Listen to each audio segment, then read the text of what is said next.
Hello futures वीएलडी doctors. आप सभी का हार्दिक स्वागत है आपके अपने यूट्यूब चैनल वीएलडीए कैंपस पर।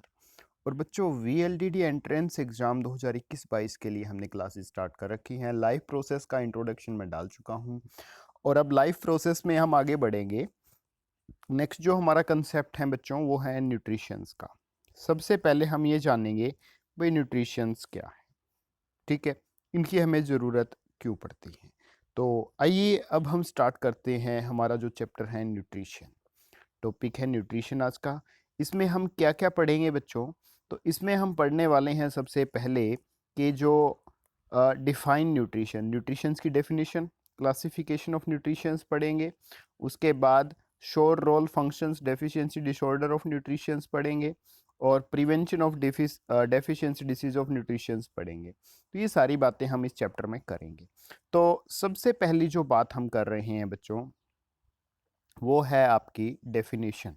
भाई न्यूट्रिशंस क्या होते हैं, तो ध्यान से समझिएगा। तो मैं आपको बताऊं कि जो न्यूट्रिशंस हैं वो हमारे क्या हैं, ऑर्गेनिक और इनऑर्गेनिक सब्सटेंस हैं, ठीक है, जो क्या प्रेजेंट कंटेन किस में होते हैं, फूड में होते हैं, which are required for necessary for growth and maintenance of function of body. यानी न्यूट्रिशंस क्या है, न्यूट्रिशंस वो सब्सटेंस हैं जो हमारी बॉडी के विकास के लिए ज़रूरी हैं, ग्रोथ के लिए ज़रूरी हैं, डेवलपमेंट के लिए ज़रूरी है, हमारी बॉडी को एनर्जी देने में जो सहायक होते हैं, ठीक है, उनको हम कहते हैं न्यूट्रिएंट्स। और न्यूट्रिशंस क्या है, न्यूट्रिशंस हैं इन न्यूट्रिएंट्स को इंटेक करने का प्रोसेस और इनसे एनर्जी प्राप्त करने का जो प्रोसेस है वो क्या कहलाता है, हमारा न्यूट्रिशन कहलाता है।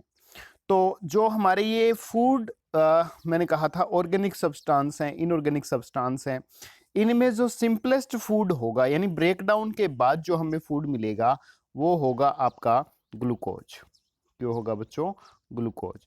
इसका फॉर्मूला क्या होता है ग्लूकोज का? ये होता है बच्चों C6H12 और O6, ठीक है, ध्यान रखना इसको, बड़ा इंपॉर्टेंट फॉर्मूला है।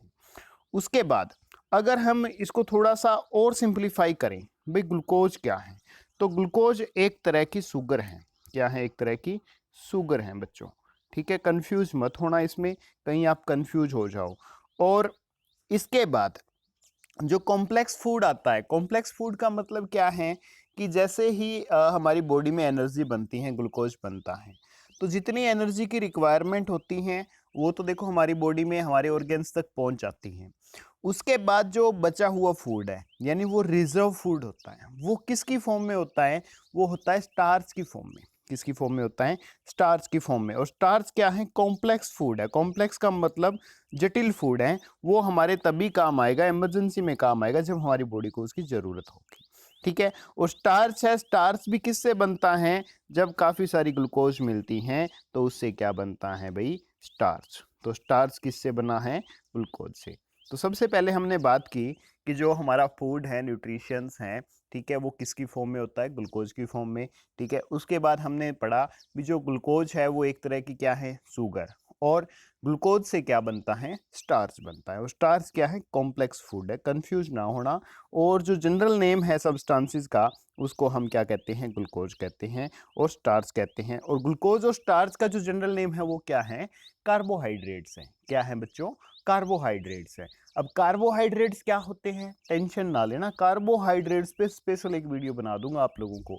बस एक बार आप सीखते जाओ और आज कॉपी पेन मत उठाना भाई, आज बस दिल लगा के इस वीडियो को देख लेना। और उसके बाद अगर आपका नोट्स बनाने हैं, आप लोगों को नोट्स तो बनाने ही है यार, उसके बाद दोबारा से इस वीडियो को देखना, बिल्कुल आपके माइंड में ये सेट हो जाएगी और ये चीज़ें भी आप लोगों को बड़ी आसानी से समझ आ जाएगी, ठीक है। इसके बाद तो मैं यही कहूँगा कि जो न्यूट्रिएंट्स हैं हमारे, वो क्या हैं, कौन कौन से हैं, तो इन चीज़ों को हमें अच्छे से करना है। तो सबसे पहले न्यूट्रिएंट्स के यहाँ एग्जाम्पल दे रखे हैं इन्होंने, कौन कौन से हैं बच्चों? प्रोटीन है और विटामिन एक्स्ट्रा लगा दिया। उसके बाद नेक्स्ट देखिए, टाइप्स ऑफ न्यूट्रिएंट्स, यानी न्यूट्रिएंट्स कौन कौन से हैं, उन चीज़ों की बात कर रहे हैं। न्यूट्रिएंट्स कौन कौन से होते हैं? हमारे प्रोटीन्स, ठीक है, कौन कौन से होते हैं बच्चों? Proteins, carbohydrates, lipids, vitamins, minerals and water and extra extra. अब नेक्स्ट जो मैं बात कर रहा हूँ आप लोगों से, कि जो ये न्यूट्रिएंट्स की तो हमने बात कर ली, ठीक है।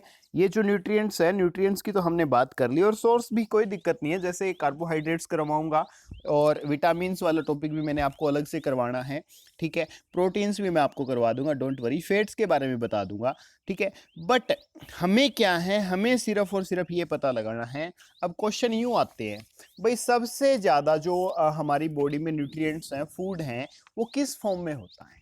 तो आपका आंसर क्या रहेगा इसके लिए, बताइए, थोड़ा सा सोचिए विचारिए और आंसर दीजिए, फिर बताता हूं मैं आपको भाई।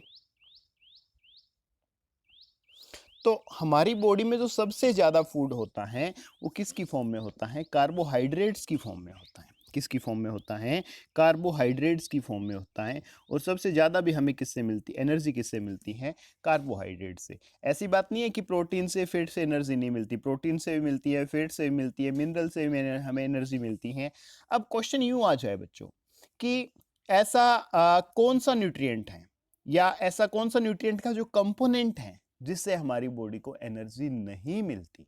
तो ऐसा क्वेश्चन आ जाए तो उसका आंसर आप लगाओगे विटामिन। क्या लगाओगे? विटामिन। बच्चों, विटामिन से हमें किसी प्रकार की एनर्जी नहीं मिलती। विटामिन सिर्फ हमारी बॉडी में क्या करता है कि अगर किसी तरह के न्यूट्रिएंट की कमी हो जाती है, थोड़ी बहुत कमी हो जाती है, छोटे अमाउंट में कमी हो जाती है, तो उसको पूरा करने का काम कौन करता है? विटामिन करता है, ठीक है। अब आइए आगे नेक्स्ट पे। नेक्स्ट है बच्चों मोड्स ऑफ न्यूट्रिएंट्स। न्यूट्रिएंट्स के जो मोड्स हैं वो कौन कौन से होंगे? प्लांट्स है, प्लांट्स में कौन से होंगे? Autotrophic nutrition. Autotrophic nutrition. अब न्यूट्रिशन की मैंने आपको डेफिनेशन नहीं बताई, तो न्यूट्रिशंस क्या होते हैं उसकी डेफिनेशन आप सुन लो सबसे पहले। वो क्या होती हैं बच्चों कि it is a process of intake of nutrients, ठीक है, न्यूट्रिएंट्स को इनटेक करना, ठीक है, बाय ए ऑर्गेनिज्म और utilization of these nutrients by the organisms. तो मैंने आपको कहा भाई जो न्यूट्रिशन है ये एक प्रोसेस है, किस चीज का? जो हमारे पोषक तत्व हैं उनको ग्रहण करने का, ठीक है, और उनको यूटिलाइज करने का, हमारी बॉडी की जो एक्टिविटीज हैं उनको एनर्जी देने के लिए, उस प्रोसेस को हम क्या कहते हैं? न्यूट्रिशन कहते हैं। क्या कहते हैं? न्यूट्रिशन कहते हैं। उम्मीद है समझ आ गई आपको। अब न्यूट्रिएंट्स, मैंने एक टर्म यूज की, न्यूट्रिएंट्स क्या होते हैं? आप कहोगे सर कार्बोहाइड्रेट्स हो गए, विटामिन्स हो गए, प्रोटीन्स हो गए, मिनरल्स हो गए, ठीक है, वाटर हो गया, ये सारे के सारे क्या हैं? आपके न्यूट्रिएंट्स हैं। और हमारी बॉडी में सबसे ज़्यादा न्यूट्रिएंट्स किस फॉर्म में होते हैं, कौन से होते हैं? तो आप कहोगे कार्बोहाइड्रेट्स। कार्बोहाइड्रेट्स अगर आपको ऑप्शन में ना मिले तो प्रोटीन लगाना। और ऐसा पूछ ले भाई ऐसे कौन से जो न्यूट्रिएंट्स हैं जिनसे हमें एनर्जी नहीं मिलती, तो आपका आंसर क्या रहेगा? Very good, vitamin. विटामिन से हमें एनर्जी नहीं मिलती, ठीक है। उसके बाद बच्चों हम पढ़ेंगे मोड्स ऑफ न्यूट्रिशंस। दो मोड्स ऑफ न्यूट्रिशंस होते हैं दो तरह के, कौन कौन से? एक तो आपके ऑटोट्रोफिक, दूसरे होते हैं हेट्रोट्रोपिक, हीट्रोट्रोपिक, ठीक है, ध्यान रखना। अब इन ऑटोट्रोपिक और हीट्रोट्रोपिक्स को हम बिल्कुल अच्छे से डिस्कस करेंगे।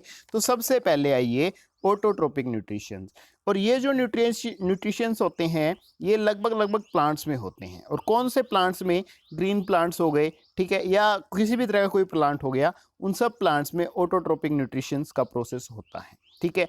और कुछ बैक्टीरियाज हैं, मैं सारे बैक्टीरियाज की बात नहीं कहूँगा, कुछ बैक्टीरियाज हैं जिनमें ऑटोट्रोपिक न्यूट्रिशंस होता है। इन ऑटोट्रोपिक न्यूट्रिशंस का मतलब क्या है बच्चों, वो समझिए। तो यहाँ लिखा है ऑटो, ऑटो का मतलब है सेल्फ, एंट्रोप्स, ट्रोप्स का मतलब है नोरिशमेंट, नोरिशमेंट, ठीक है। तो इसका नोरिशमेंट का मतलब क्या है कि खुद से सिंथेसाइज करना, खुद से कुछ बनाना, ठीक है। तो इसके बाद plants are called autotrophs, plants है उनको ऑटोट्रोप्स कहते हैं। अब समझिएगा मीनिंग, क्यों कहते हैं?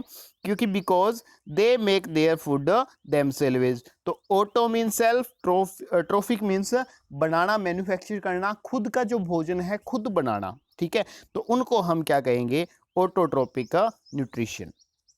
तो इस प्रोसेस को हम क्या कहते हैं? Autotrophic nutritions. और ये किस में होता है? लगभग ग्रीन प्लांट्स में, या सारे प्लांट्स में भी हम इसको बोल सकते हैं, ठीक है बच्चों।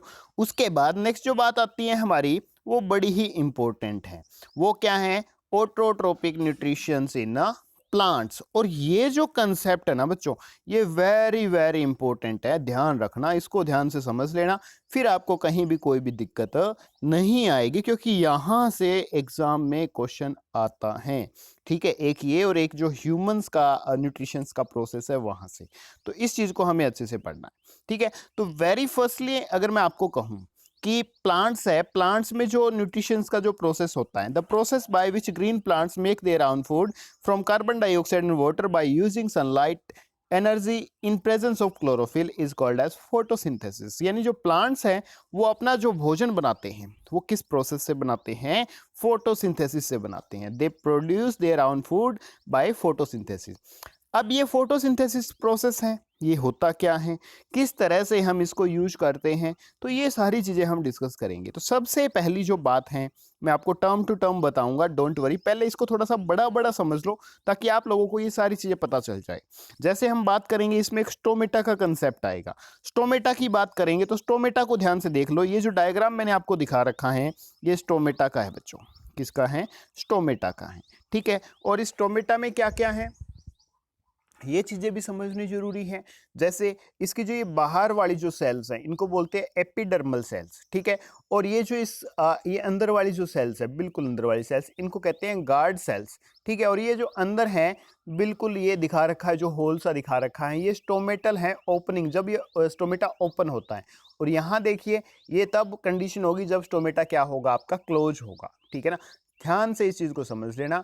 और इसमें क्या है, वाटर भी होता है, और क्या इसमें वाटर मॉलिक्यूल्स पाए जाते हैं, ध्यान रख लेना भी स्टोमेटा में। स्टोमेटा का काम क्या है वो चीज समझो कि स्टोमेटा है, स्टोमेटा जो जैसे ही रूट्स है, रूट से जो वाटर जाता है, ठीक है, वाटर लीफ में आता है, तो लीफ के अंदर जो ये स्टोमेटा है उसको एक्सेप्ट करते हैं, और उस वाटर को वापस भी वेपर्स की फॉर्म में जो पत्ते के ऊपर जब पानी आता है ना, जिसे आप बोलते हो ओस किया है, तो वो किसके कारण? वो स्टोमेटा के अंदर से आता है। ठीक है, जब इनका फोटोसिंथेसिस का प्रोसेस हो जाता है उस टाइम। तो यह ध्यान से स्टोमेटा के बारे में पढ़ लीजिए भाई, फिर आगे चलते हैं। आप there are small pores in the leaves called stomata. की पत्ते हैं, पत्तों में छोटे छोटे होल्स होते हैं, उनको क्या कहते हैं? स्टोमेटा कहते हैं। Stomata are small opening found on the lower surface of leaves. कि पत्तों का जो नीचे का सरफेस है, ठीक है, उसके ऊपर क्या है, छोटे छोटे जो होल्स होते हैं वो पाए जाते हैं। And it consist of an opening called stomatal openings और which is surrounded by specialised kidney shaped cells, जैसे गार्ड सेल्स हो गई। ठीक है, ये क्या है, किससे प्रोटेक्ट होती हैं? गार्ड सेल से प्रोटेक्ट होती हैं। और they help exchange of gases like oxygen and the carbon dioxide between atmosphere, ठीक है, एंड द प्लांट। तो कार्बन डाइऑक्साइड और ऑक्सीजन का ये क्या करती हैं? एटमॉस्फेयर में ट्रांसपोर्टेशन का काम करती हैं। ठीक है जी, इतनी बात समझ आ गई। उसके बाद नेक्स्ट जो हम बात करने वाले हैं, एक छोटी सी इक्वेशन मैं आपको दिखाना चाहूंगा, बड़ी इंपॉर्टेंट है बच्चों। सबसे पहले जैसे कार्बन डाइऑक्साइड है प्लस वाटर, यानी कार्बन डाइऑक्साइड जो प्लांट्स हैं वो एनवायरनमेंट से लेते हैं, वाटर उसमें रूट्स के थ्रू आता है, और लाइट और क्लोरोफिल की प्रेजेंस में ये क्या बनाते हैं? ग्लूकोज बनाते हैं, और साथ में ये क्या करते हैं? ऑक्सीजन को रिलीज करते हैं। तो इस इक्वेशन को कहते हैं फोटोसिंथेसिस इक्वेशन। ठीक है, ये इक्वेशन याद रखना। और उसके बाद नेक्स्ट जो बात हमने स्टोमेटा की स्टोमेटा के बारे में मैंने आपको अच्छे से बता दिया। ठीक है, और उसके बाद जो नेक्स्ट हमें बात करनी है तो ये है भाई क्लोरोप्लास्ट के बारे में। ये जो छोटे छोटे हैं ये क्या है? क्लोरोप्लास्ट हैं।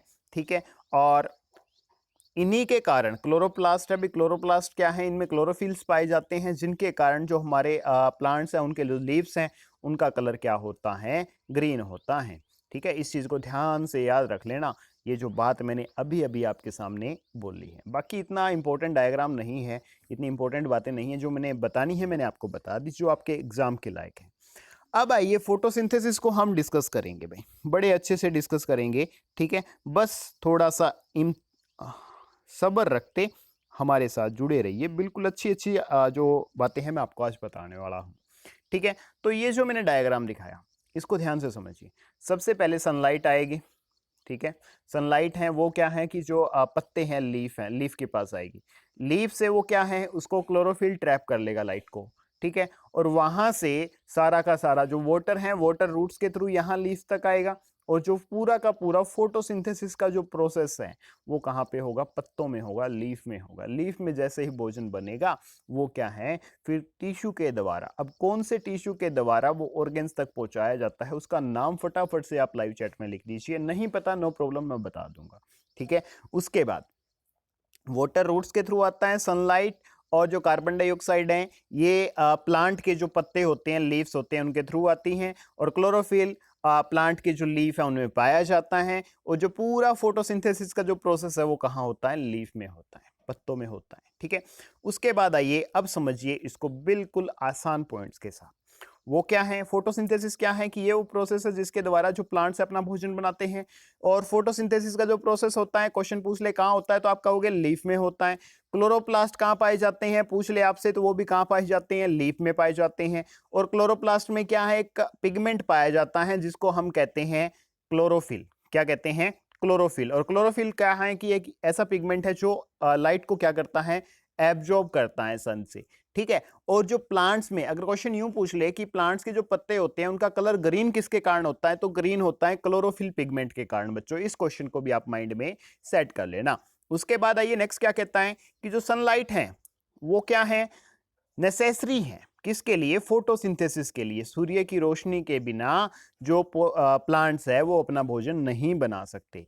Plants use carbon dioxide gas from air, water in through the roots to make a sugar, यानी ग्लूकोज है, ठीक है, उसका निर्माण करने के लिए जो प्लांट्स है उनको कार्बन डाइऑक्साइड की, वाटर की और सनलाइट की जरूरत होती है। और जो ऑक्सीजन प्रोड्यूस होती है किसके दौरान है, फोटोसिंथेसिस के दौरान। अब क्वेश्चन यूं आ जाए बच्चों कि फोटोसिंथेसिस के दौरान कौन कौन सी गैस प्रोड्यूस होती है, क्या आंसर दोगे। एक ऑप्शन दे दे आपको ऑक्सीजन, एक कार्बन डाइऑक्साइड, सी में दे दे ए और बी दोनों, डी दे दे नन ऑफ दिस, तो कौन सा चूज करोगे आप। तो मैं आपको यही कहूंगा कि आप लोगों को चूज करना है कौन सा, सी ऑप्शन, जिसमें CO2 और O2 दोनों हो, ठीक है।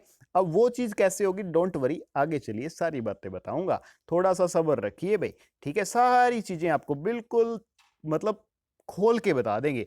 इससे मतलब आज आप लोगों ने इस क्लास को अच्छे से अटेंड कर लिया ना, इस टॉपिक में आप कहीं भी मार नहीं खाने वाले, ठीक है। उसके बाद नेक्स्ट आइए जी, नेक्स्ट में हम पढ़ रहे हैं, नेक्स्ट जो हमारा स्टेप है वो क्या है कि oxygen is release into the air and through opening और pores in the leaf called stomata. Stomata के थ्रू जो ऑक्सीजन बनेगी उसको क्या है, हम इन्वायरमेंट में पौधे छोड़ देते हैं, प्लांट्स छोड़ देते हैं। और जो फोटोसिंथेसिस प्रोवाइड करता है ऑक्सीजन को एटमॉस्फेयर के लिए, ठीक है, एटमॉस्फेयर में हमारे एनवायरनमेंट में प्रोवाइड करते हैं फोटोसिंथेसिस प्रोसेस के थ्रू ऑक्सीजन।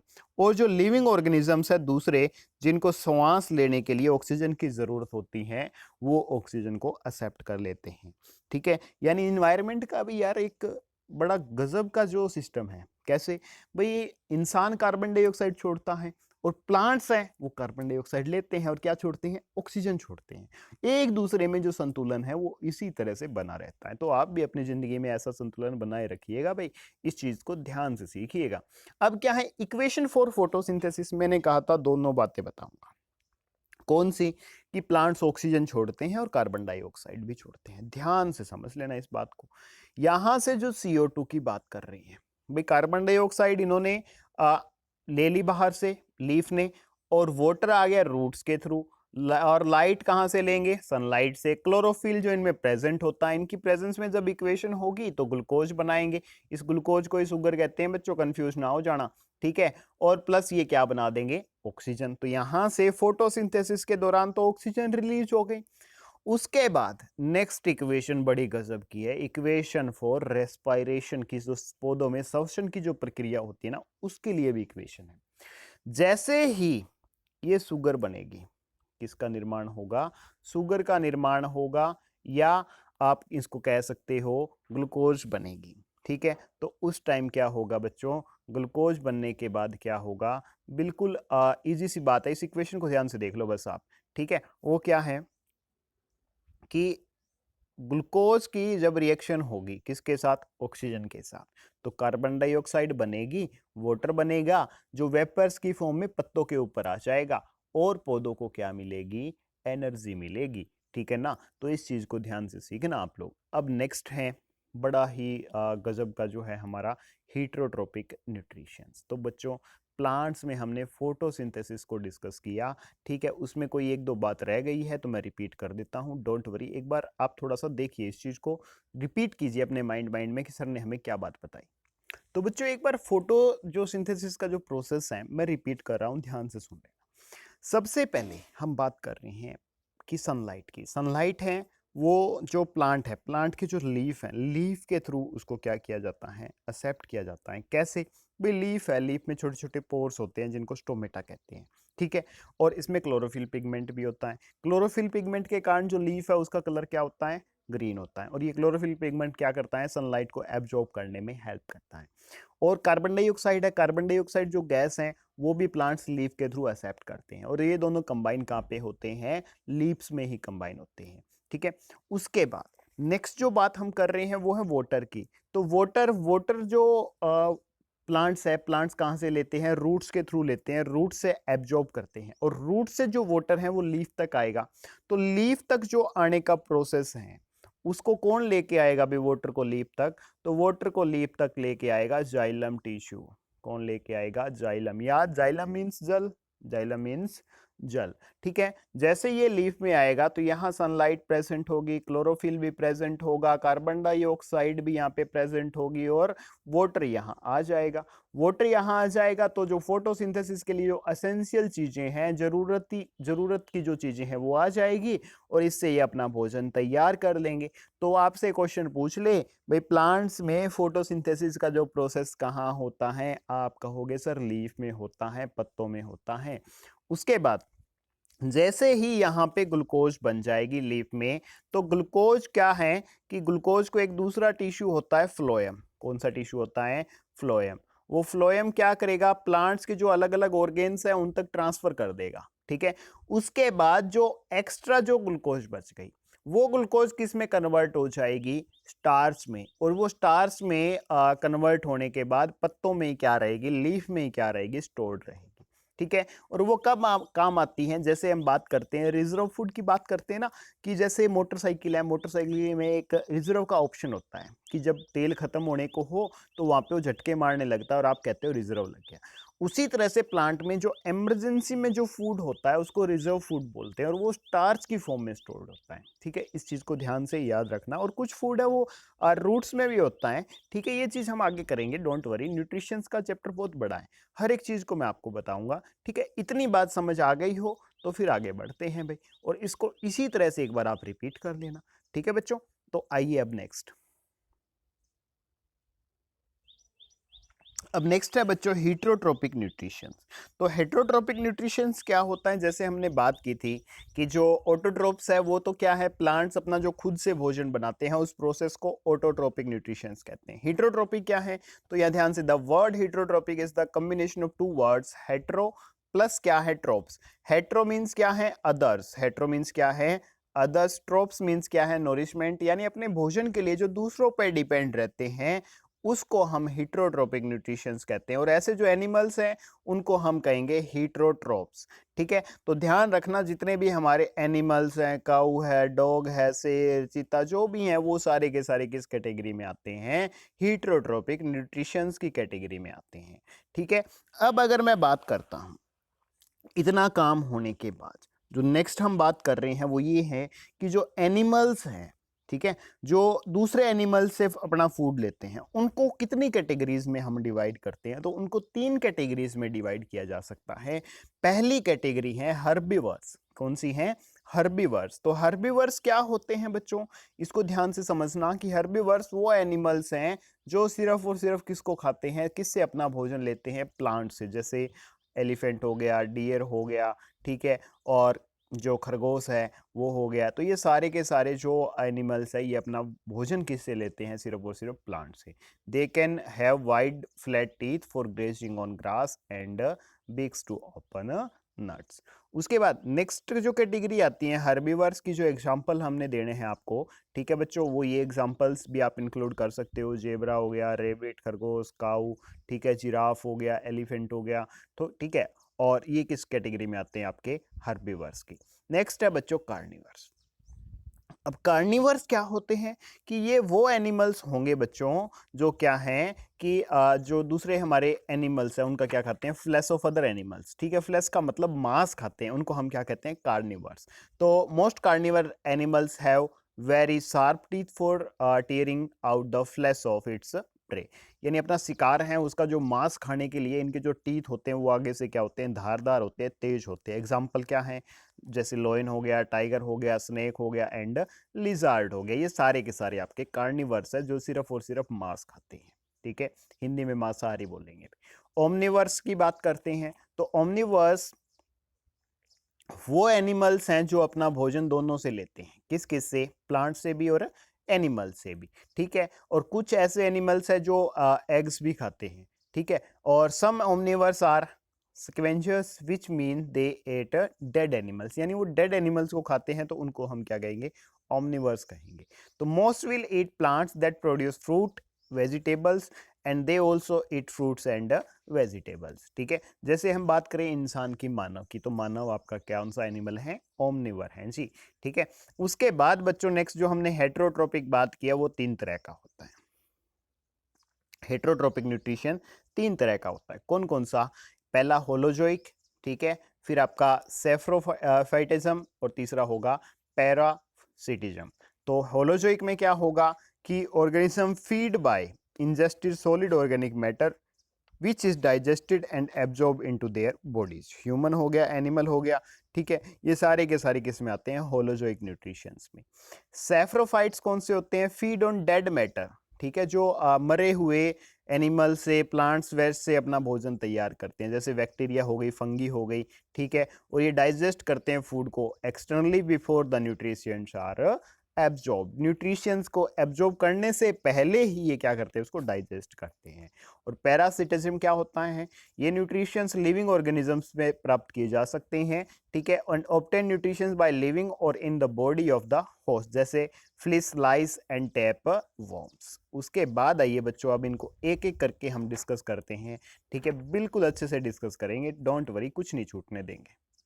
तो बच्चों सबसे पहले जो हम बात कर रहे हैं सेफ्रोट्रोपिक न्यूट्रिशंस की बात करेंगे। सेफ्रोट्रोपिक न्यूट्रिशंस कौन से न्यूट्रिशंस होते हैं, ये वो न्यूट्रिशंस हैं, टेकिंग ऑफ न्यूट्रिशंस, ध्यान से पढ़ो इसको, taking of nutritions by organisms from dead and decaying matter in the form of solution is called the saprotrophic nutritions, यानी जो मरे हुए ऑर्गेनिजम्स है, प्लांट्स हो गए, ठीक है, एनिमल्स हो गए, उनसे जो अपना फूड तैयार करते हैं, ऐसे जो ऑर्गेनिजम्स होंगे उनको हम सेफ्रोट्रोप्स बोलेंगे, ठीक है। जैसे फंगाई हो गई, ठीक है। और तो ये जो सारे के सारे जो एग्जांपल्स हमने दिखा रखे हैं ये सारे के सारे किस में आते हैं, आपके सेफ्रोट्रोपिक न्यूट्रिशंस में आते हैं। तो इसके एक दो एग्जांपल्स और भी अगर आप चाहते हो तो मैं दे सकता हूं भाई, जैसे मशरूम हो गया, ठीक है, मशरूम भी इसी कैटेगरी में आता है। उसके बाद आइए बच्चों नेक्स्ट जो हम बात कर रहे हैं पैरासाइटिक न्यूट्रिशंस की। तो ये पैरासाइटिक न्यूट्रिशंस कौन से होते हैं, the type of nutrition in which organisms derive their food from living organisms without killing but harming them, कि ऐसे जो न्यूट्रिशंस, जो ऑर्गेनिजम्स फूड अपना लेते हैं लिविंग ऑर्गेनिज्म से, उनको बिना मारे बट उनको हानि पहुंचा के, तो ऐसे जो प्रोसेस होगा न्यूट्रिशंस का उसको बोलेंगे पैरासाइटिक न्यूट्रिशंस। जैसे प्लाज्मोडियम हो गया, ठीक है, लिस्मनिया हो गया, टैपवॉर्म, लीच, मॉस्किटोज। अब मच्छर देख लो, आपको काटते हैं, आपको दर्द होता है उससे, ठीक है, बट इतना ज़्यादा आपको मारते नहीं है, बाकी ये छोड़ते नहीं है। तो ऐसे जो एनिमल्स हैं उनको बोलते हैं पैरासाइटिक न्यूट्रिशंस। उसके बाद नेक्स्ट जो हम बात कर रहे हैं बच्चों होलोजोइक न्यूट्रिशंस की। ये होलोजोइक न्यूट्रिशंस कौन से हैं, जैसे हम बात करें जिराफ की, तो जिराफ किस में आता है भाई, होलोजोइक न्यूट्रिशंस में आता है, ठीक है। और होलोजोइक न्यूट्रिशंस क्या होते हैं, जो ऑर्गेनिजम्स अपना कॉम्प्लेक्स ऑर्गेनिक फूड लेते हैं, ठीक है, its body by process of ingestion का जिसमें प्रोसेस होता है, डाइजेस्ट करते हैं, एब्जॉर्ब करते हैं, एक्सक्रीशन करते हैं, ठीक है। तो ये सारे के सारे जो स्टेप्स आते हैं ये किस में आते हैं, होलोजोइक न्यूट्रिएंट्स में आते हैं, होलोजोइक न्यूट्रिशंस में आते हैं। तो ध्यान से पढ़िए इसको,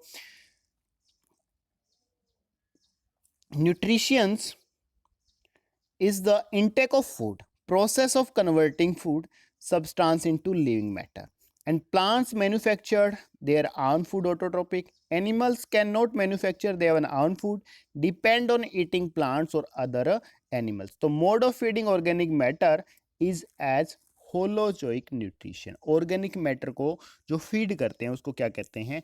होलोजोइक न्यूट्रिशन। जैसे एक जिराफ की बात करते हैं, जिराफ क्या है?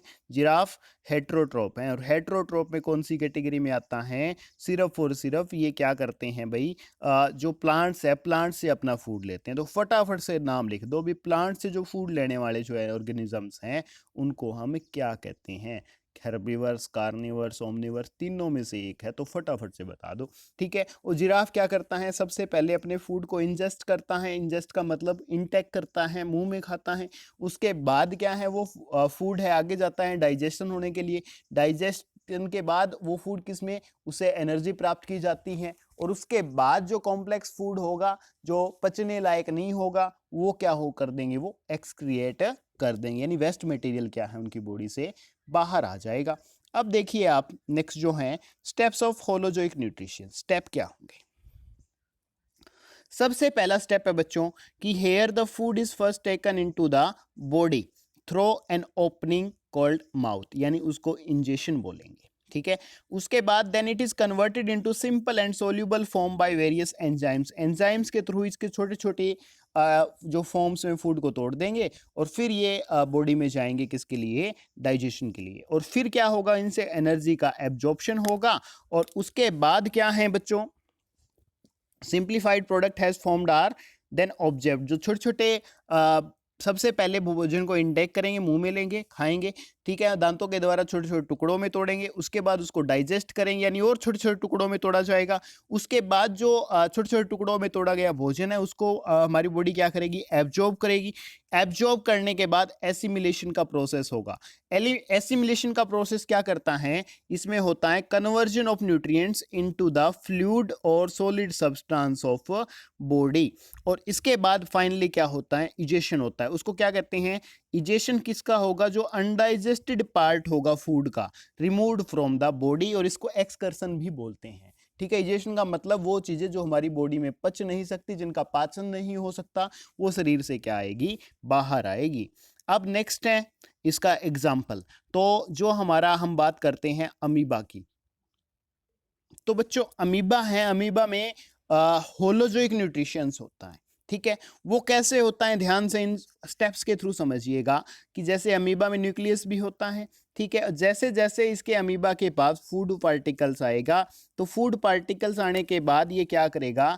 अपनी बॉडी को, इसमें हाथ पाँव नहीं होते अमीबा के, तो वो अपनी बॉडी को ही मुंह की फॉर्म में कन्वर्ट कर लेगा ऐसे।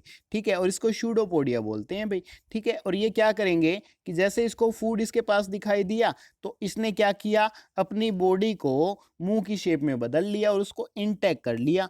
इंटेक करने के बाद ये इसकी बॉडी में जाएगा। ठीक है, उसके बाद क्या होगा? जो फूड है वो क्या होगा? सूडोपोडिया सबसे पहले एक्सेप्ट करेंगे, कैप्चर करेंगे फूड को, फिर फूड वैक्यूल्स यानी फूड अंदर जाएगा, फिर क्या है? डाइजेशन ऑफ फूड होगा फूड वैक्यूल्स का, यानी वो छोटे छोटे सब्सटेंसेस में टूट जाएगा साइटोप्लाज्म में जाके। उसके बाद जो अनडाइजेस्टेड फूड हैं वो क्या है? सेल के थ्रू उनकी बॉडी से क्या आ जाएगा? बाहर आ जाएगा। और ये प्रोसेस किस में होता है? अमीबा में होता है। इसी तरह से जो प्रोसेस है पैरामीशियम में होता है बच्चों। तो पैरामीशियम का डायग्राम देखना, पैरामीशियम के ऊपर छोटी छोटी हेयर लाइक स्ट्रक्चर्स होते हैं। ठीक है, बालों की तरह संरचना होती है जिनको सिलिया बोलते हैं। ठीक है, और इन सिलिया से ही वो अपने भोजन को पकड़ते हैं, और फिर इनके पकड़ने के बाद फूड पार्टिकल्स को अपने मुंह में लेते हैं। बाकी सारा जो प्रोसेस है सेम अमीबा की तरह होता है। ठीक है जी, अब आइए तो बच्चों अब हम डिस्कस करेंगे न्यूट्रिशन इन ह्यूमन बींग्स। और ये जो टॉपिक है ना थोड़ा सा बड़ा जरूर है, शांति बनाए रखिएगा, लास्ट तक इसको जरूर देखिएगा, बिल्कुल अच्छे से समझ आएगा।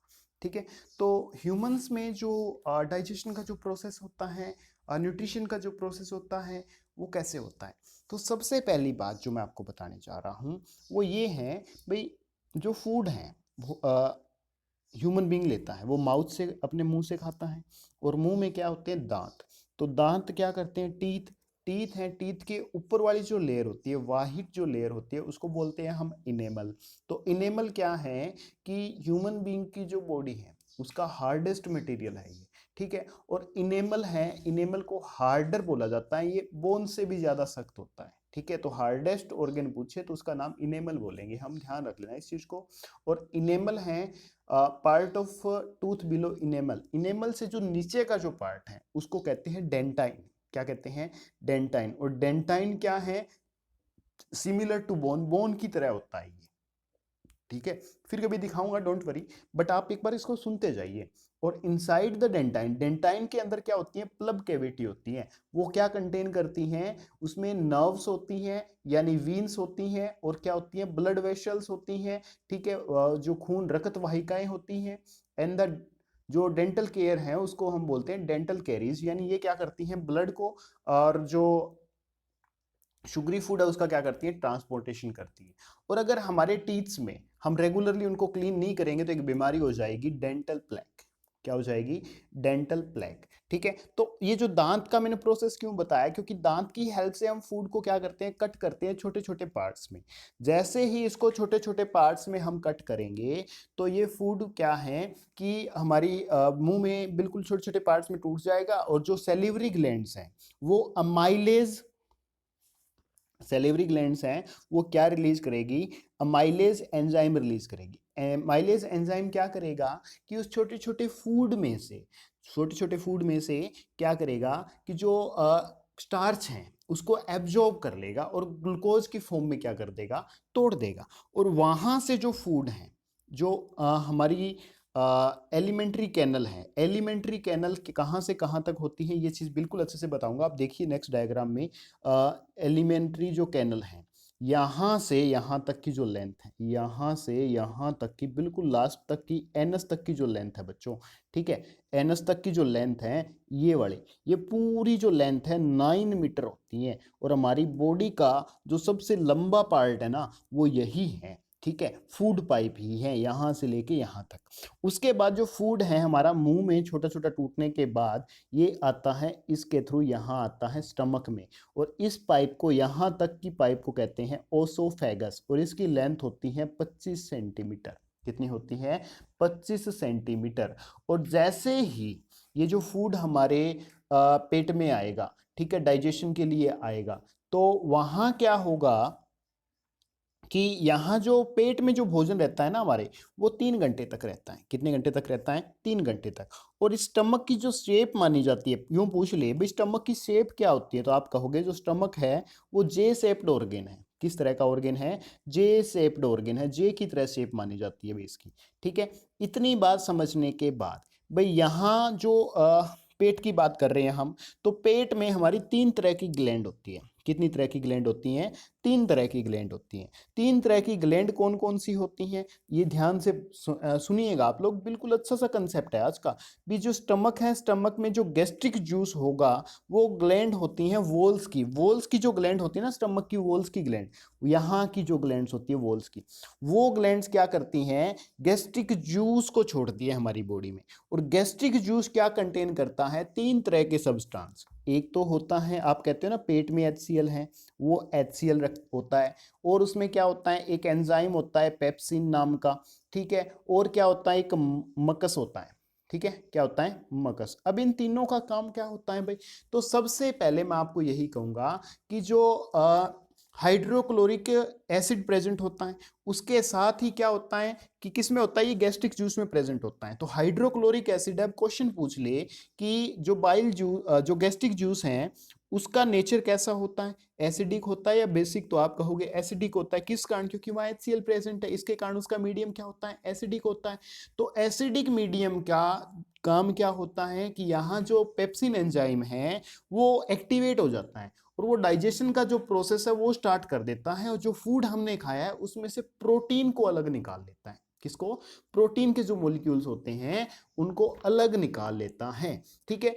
उसके बाद पेप्सिन एक्टिव हो गया, उसने प्रोटीन को अलग निकाल लिया। उसके बाद हाइड्रोक्लोरिक जो हमारी बॉडी में एसिड है, ठीक है, वो गैस्ट्रिक जूस को एसिडिक मीडियम प्रदान करता है। उसके बाद पेप्सिन क्या होता है? एक्टिवेट होता है और प्रोटीन को क्या करता है? सिंथेसाइज करता है। इतना काम करने के बाद, और हाइड्रोक्लोरिक एसिड का दूसरा काम क्या होता है भाई आपसे पूछ ले, तो हमारी बॉडी में जो बैक्टीरियाज हैं, वायरसेस हैं, उनको भी ये क्या करता है? किल करता है।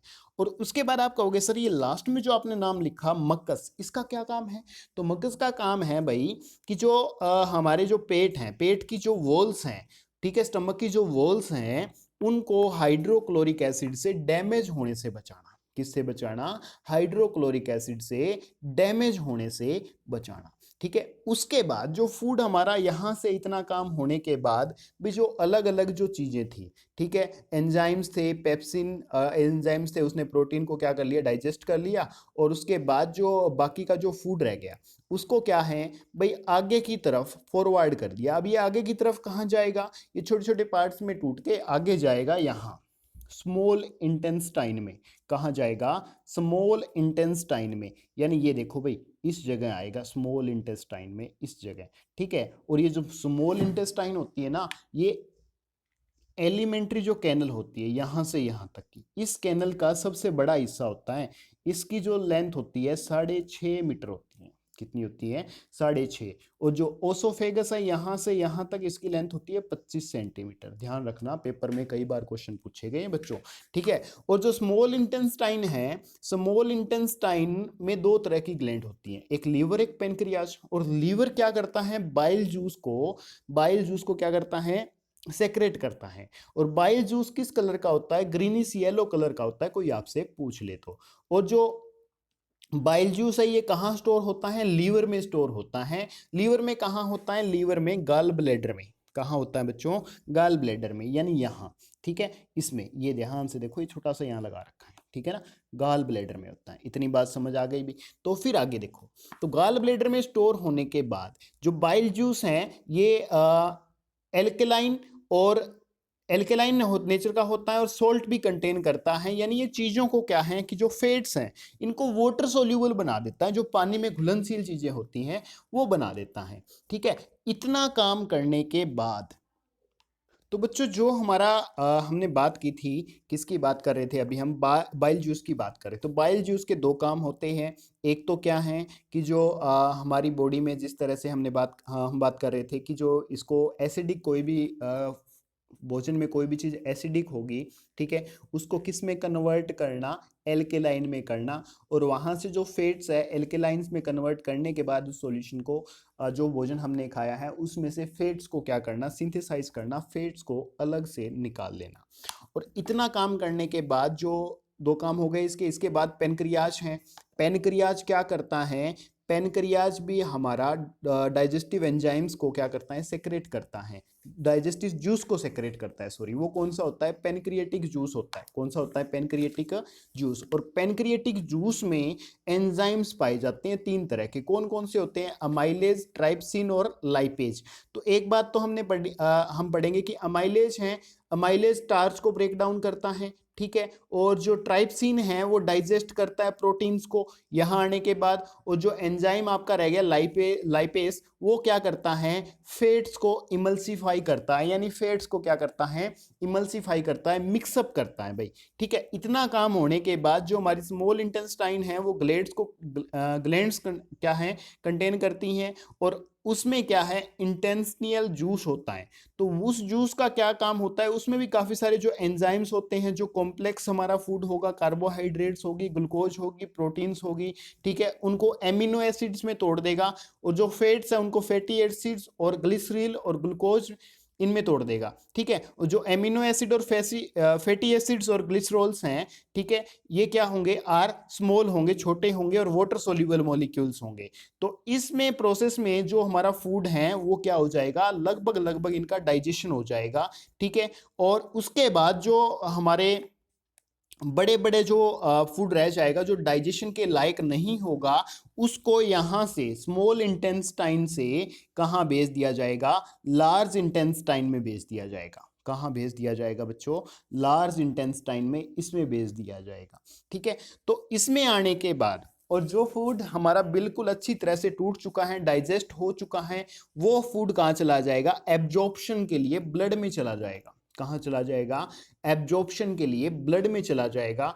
और ब्लड के थ्रू ब्लड में जैसे हम बात कर रहे हैं कि जो स्मॉल इंटेस्टाइन है उसमें छोटी छोटी जो विलीज होती हैं, उनके थ्रू जो डाइजेस्टेड फूड है वो ब्लड में चला जाएगा, और ब्लड में जाने के बाद ब्लड से वो सारी की सारे उसका एसिमिलेशन हो जाएगा हमारी बॉडी में, यानी उसको हर एक ऑर्गन तक सर्कुलेट कर दिया जाएगा। ठीक है, और जिसको सेक्रेट नहीं मतलब जो फूड हमारी बॉडी में डाइजेस्टेड फूड होगा जिसका कोई यूज नहीं होगा, वो लीवर में स्टोर होगा। वो कहाँ स्टोर होगा? लीवर में स्टोर होगा। स्मॉल इंटेस्टाइन से वो कहाँ? लीवर में आ जाएगा। और किसकी फॉर्म में आ जाएगा? ये क्वेश्चन बच्चों अक्सर पूछा जाता है, तो ये बड़ा ही इंपॉर्टेंट क्वेश्चन है। इसको ध्यान से अच्छे से लिख लेना आप लोग कि जो फूड हमारी बॉडी में यूज नहीं होता वो लीवर में स्टोर होता है, और किसकी फॉर्म में? ग्लाइकोजन की फॉर्म में। किसकी फॉर्म में होता है? ग्लाइकोजन की फॉर्म में स्टोर होता है, और ये रिजर्व फूड होता है, इमरजेंसी में काम आने वाला फूड होता है। और जो फूड हमारी बॉडी में मतलब डाइजेस्ट नहीं हुआ, जिसको हमने कहाँ भेज दिया? हमारी बॉडी ने कहाँ भेज दिया? लार्ज इंटेस्टाइन में।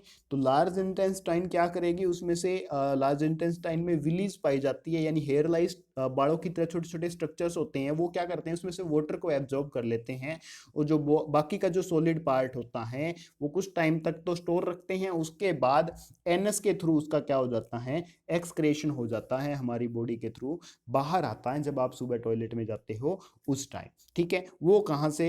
भी लार्ज इंटेस्टाइन उसको कहाँ भेजती है? एनएस तक भेजती है। तो बच्चों ये था हमारा प्रोसेस, किसका? रेस्पायरेशन का।